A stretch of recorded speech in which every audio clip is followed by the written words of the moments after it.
Hello student.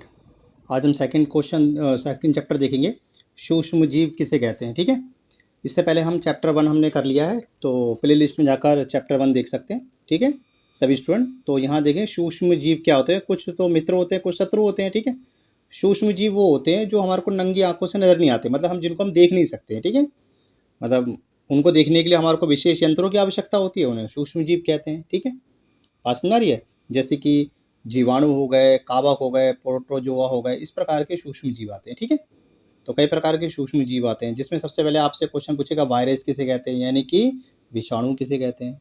Virus भी सूक्ष्म जीव होते हैं, परंतु वे अन्य जीवों से क्या होते हैं, अलग होते हैं।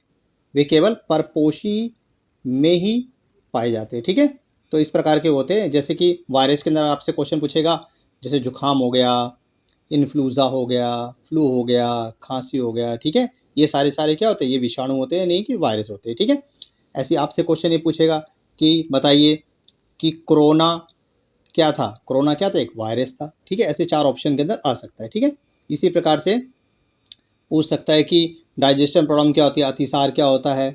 ठीक है, मलेरिया क्या होता है, प्रोटोजोआ द्वारा होते हैं। टाइफाइड जो होते हैं, ये टीबी, ये जो होते हैं, ये जीवाणु द्वारा उत्पन्न होते हैं। ठीक है, इस प्रकार के रोग के बारे में आपको पता होना चाहिए। ठीक है, तो ऐसे क्वेश्चन एग्जाम के अंदर आते हैं। ठीक है, ये देखो, ये इस प्रकार का डायग्राम है।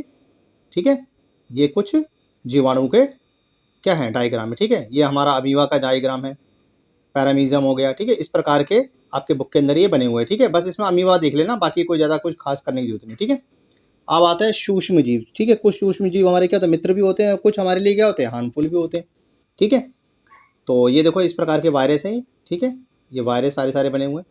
अब सूक्ष्म जीव कहाँ रहते हैं। ठीक है, सूक्ष्म जीव जो होते हैं वो ठंडे स्थान पे भी रहते हैं, गर्म स्थानों पे भी रहते हैं सूक्ष्म जीव। ठीक है, तो ये हमारे लिए क्या होते हैं, कुछ उपयोगी भी होते हैं। जैसे आपसे पूछेगा कि दही में कौन सा सूक्ष्म जीव पाया जाता है, वो पाया जाता है लैक्टोबैसिलस। ठीक है, नामक जीवाणु पाया जाता है। ये क्वेश्चन बहुत इंपॉर्टेंट है, हर साल एग्जाम के अंदर आता है। ठीक है, कि दही में कौन सा सूक्ष्म जीव पाया जाता है, लैक्टोबैसिलस, ये नामक जीवाणु पाया जाता है, जो दूध को दही में बदल देता है। ठीक है, ये हमारे लिए क्या होता है, उपयोगी होता है बहुत ज़्यादा मात्रा में। ठीक है, हमारे लिए उपयोगी है। ठीक है, क्योंकि हमारी ये मदद करता है, हमारे पेट को ठंडा रखता है, हमारे पेट को बहुत ज़्यादा अच्छा रखता है। ठीक है, इसी प्रकार के ये हमारे क्या होते हैं, मित्र होते हैं। ठीक है, इसी प्रकार से कुछ सूक्ष्म जीव हमारे क्या है, मित्र हैं। ठीक है, तो इस सबको हम देख लो अच्छी तरीके से। ठीक है, तो ये जो इंपॉर्टेंट क्वेश्चन है एग्जाम के पॉइंट ऑफ व्यू से, मैं वही भी बता रहा हूँ। सही बच्चे इसको अच्छी तरह रीडिंग कर लें। ठीक है, एग्जाम को कुछ अब क्वेश्चन आता है, प्रतिजैविक क्या होते हैं, एंटीबायोटिक्स क्या होते हैं। एंटीबायोटिक्स जो वो है दवाइयाँ होती है, मेडिसिन होती है, जो हमारी बॉडी को क्या कहते हैं, इम्प्रूव कर देती है। ठीक है, समझ गई बात को।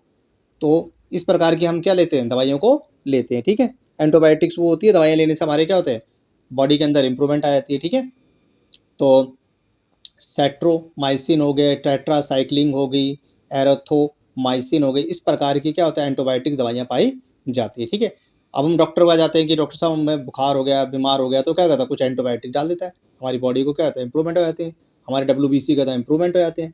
आपसे ऐसे क्वेश्चन भी एग्जाम के अंदर पूछ सकता है कि किनको शरीर का वीर सिपाही कहते हैं। तो ध्यान रख लो, वीर सिपाही कौन होता है, WBC, वाइट ब्लड सेल को वीर सिपाही कहते हैं। ठीक है, ऐसे क्वेश्चन भी एग्जाम के अंदर आते हैं। ठीक है, तो देखो, बाकी सब कुछ बुक के अंदर लिखा है, आप सब पढ़ ही सकते हो, कोई दिक्कत है नहीं। ठीक है, तो जो इंपॉर्टेंट क्वेश्चन है वो मैं बताता जा रहा हूँ, क्योंकि आपके पास समय रह नहीं गया, कंपार्टमेंट का आपका पेपर है। ठीक है, बात समझ में आ रही है। अब क्या होता है, वैक्सीन क्या होता है, वैक्सीन एक प्रकार का टीकाकरण है, जिससे हमारे शरीर में क्या होता है, इंप्रूवमेंट आ जाती है। बच्चों को 6 रोगों से बचाने के लिए क्या देते हैं, उनको वैक्सीन दिया जाता है। ठीक है, सही बच्चों को इन रोगों से सुरक्षा के लिए क्या टीकाकरण की आवश्यकता होती है, इसीलिए माता पिता बच्चों को क्या लगाते हैं, टीके लगवाते हैं। ठीक है, और पोलियो ड्रॉप किस लिए पिलाया जाता है, पोलियो ड्रॉप इसलिए पिलाया जाता है ताकि बच्चों के हाथ पैर सही रहें, टेढ़े ना हो जाएं, इसलिए या तो पोलियो के ड्रॉप पिला देते हैं, और अब आजकल तो क्या पोलियो का वैक्सीन भी आ गया।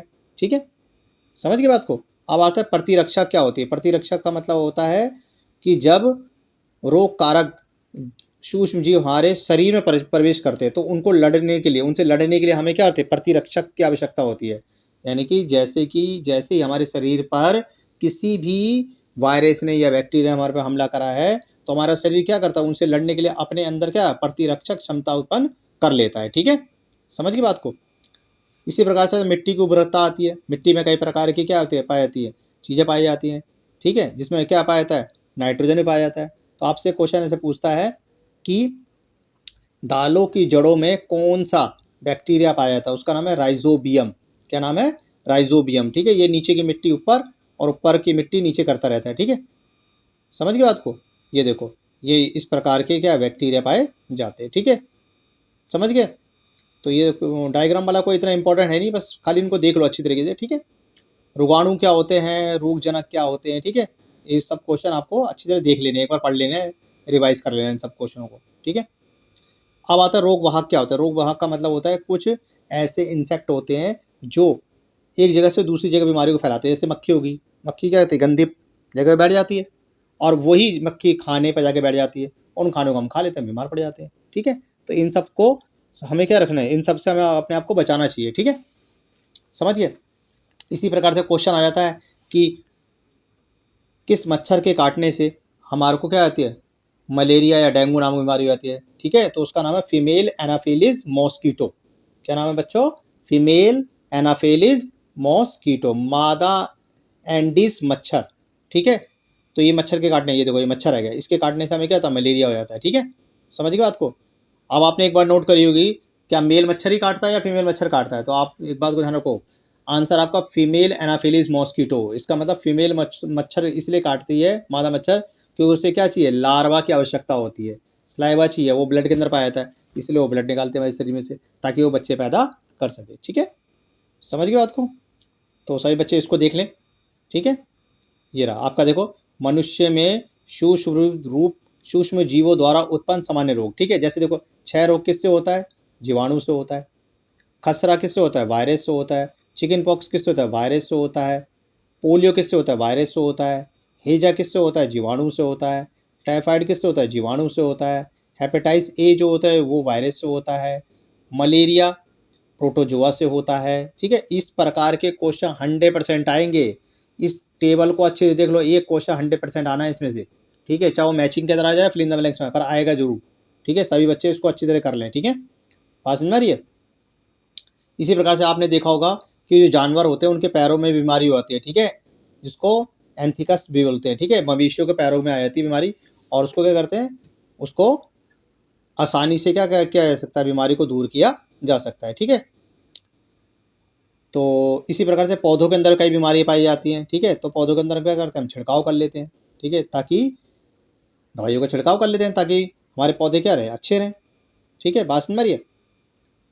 अब ये बता रखा है सूक्ष्म जीवों द्वारा पौधों में होने वाले सामान्य रोग हैं। ठीक है, तो ये करने की जरूरत नहीं है फ्लो चार्ट, बस ये आप देख लेना सही बच्चे, क्योंकि ये आता नहीं है। अब आता है कि फूड पॉइजनिंग क्या होते हैं। फूड पॉइजनिंग का मतलब होता है कि जब हम गंदा खाना खा लेते हैं तो इसके कारण हमारे पास वॉमिटिंग हो सकती है, पेट में दर्द हो सकता है, इसको फूड पॉइजनिंग कहते हैं। उल्टी वगैरह होती है। ये क्वेश्चन बहुत इंपॉर्टेंट है।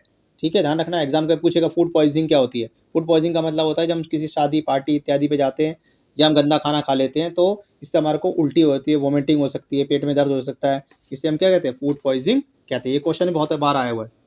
खाद्य परीक्षण का मतलब क्या होता है? खाद्य परीक्षण का मतलब होता है जो फसलें होते हैं, फल होते हैं, हमारे को उसको क्या करना, उसका परीक्षण करना है। ठीक है, कि फसलें सही है या खराब है। ठीक है, विषैले पदार्थ क्या होते हैं, जो हम जिन पदार्थों के अंदर क्या पाया था, पॉइजन वगैरह पाया था, वो सारे सारे विषैले पदार्थ होते हैं। ठीक है, तो सभी स्टूडेंट इसको देख लें। ठीक है, इस प्रकार के क्वेश्चन आपके आएंगे। ठीक है, अब आता है क्वेश्चन आपसे पूछेगा कि प्यूरिफिकेशन क्या होता है। ठीक है, या पाश्चरीकरण किसे कहते हैं। ठीक है, तो इसका मतलब होता है कि जितने भी खाने वगैरह होते हैं उसको हम क्या करते हैं, भंडारण करते हैं। और कहाँ भंडारण करते हैं? ऐसी जगह पे करते हैं जहाँ पर ठंडा क्षेत्र हो। ठीक है, समझ गए बात को? अब आता है भंडारण पैकिंग क्या होता है। भंडारण का मतलब होता है जहाँ पर हम अनाज को क्या करते हैं, सुरक्षित रखते हैं। पैकिंग का मतलब होता है कि उनको हम थैलियों इत्यादि में पैकेट करके उनको एक स्थान से दूसरे स्थान पर भेज देते हैं। ठीक है, तेल एवं सिरके का परीक्षण करना। ठीक है, इस प्रकार के क्वेश्चन आप देख लो। ठीक है, ये सारे सारे क्वेश्चन क्या इंपॉर्टेंट क्वेश्चन है। ठीक है, ये देखो ये आ गया। ठीक है, ये वाला क्वेश्चन क्या था, मैंने बताया था अभी कि जो दालें होती है उनकी जड़ों में कौन सा बैक्टीरिया पाया जाता है, राइजोबियम। ठीक है, बस ध्यान रखना राइजोबियम, बस और कुछ नहीं है। अब आता है नाइट्रोजन चक्र क्या है। इन्वायरमेंट के अंदर नाइट्रोजन कितनी है, 78% है। ऑक्सीजन कितनी है, 21% है। ठीक है, ध्यान रख लो, बस ये एग्जाम में आता नहीं है, बस इतना ध्यान रखना है कि नाइट्रोजन जो होती है 78% होती है, ऑक्सीजन 21% होती है और कार्बन डाइऑक्साइड 0.03% होती है। बस, बाकी ये डायग्राम करने की जरूरत नहीं है, ये पहले आते थे अब नहीं आते एग्जाम के अंदर। खामखा अपना टाइम खराब करोगे, इतना टाइम नहीं है आपके पास। ठीक है, तो सभी स्टूडेंट देख लो, देखो ये आपका सेकंड चैप्टर क्या खत्म हो गया। ठीक है, और मैं थर्ड चैप्टर की वीडियो बना दूंगा, और ये जो है ये इन चैप्टर को आप अच्छे से देख लेना। जब ये सारे चैप्टर कंप्लीट हो जाएंगे तो मैं जितने भी इंपॉर्टेंट क्वेश्चन है, ठीक है, जो एग्जाम पॉइंट ऑफ व्यू से कि आपके एग्जाम के अंदर आ सकते हैं, उन क्वेश्चनों को मैं सबको आपको दे दूंगा और सभी स्टूडेंट अच्छी तरह कर लें। आई होप सभी स्टूडेंट अच्छे नंबर से पास हो जाएंगे। जिनकी भी कंपार्टमेंट आई है वो बच्चे मायूस ना होएं, वो मेहनत करें। अभी भी आपके पास 10-15 दिन हैं तकरीबन, आप देखो। ठीक है, और अगर आप मेहनत करो तो कुछ भी कर सकते हो आप। ठीक है, मायूस मत होइए, सभी बच्चे जम के तैयारी कीजिए, इधर उधर टाइम वेस्ट मत करो कि गेम खेलने में इधर उधर अपना टाइम खराब कर रहे हो। ये मौका आपको दोबारा नहीं मिलेगा, ये लास्ट मौका आपके पास, और सभी स्टूडेंट इसको पास हो जाएं। ठीक है, तो सभी स्टूडेंट इसको देख लें और उसके बाद मैं अगले चैप्टर का वीडियो बना दूंगा। ठीक है, सभी स्टूडेंट इसको देख लें, फिर मैं इंपॉर्टेंट क्वेश्चन बना दूंगा। ठीक है, चलो ठीक है, ओके।